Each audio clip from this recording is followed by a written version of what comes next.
Yun, konting tip lang mga bossing. Ito pala yung diskarte ko na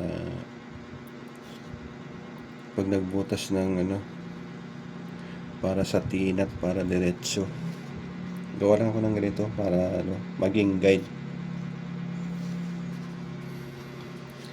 Para sa mga wala pang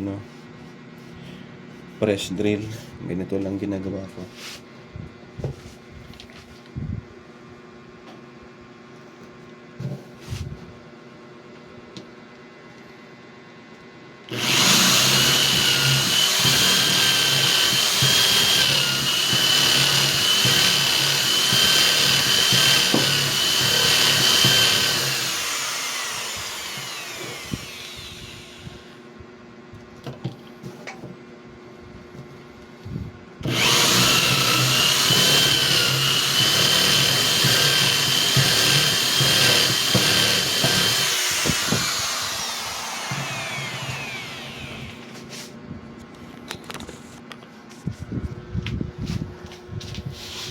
Yan, ganun po mga bossing, yung diskarte ko.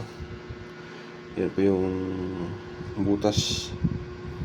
Tuwid na tuwid naman kahit pa paano.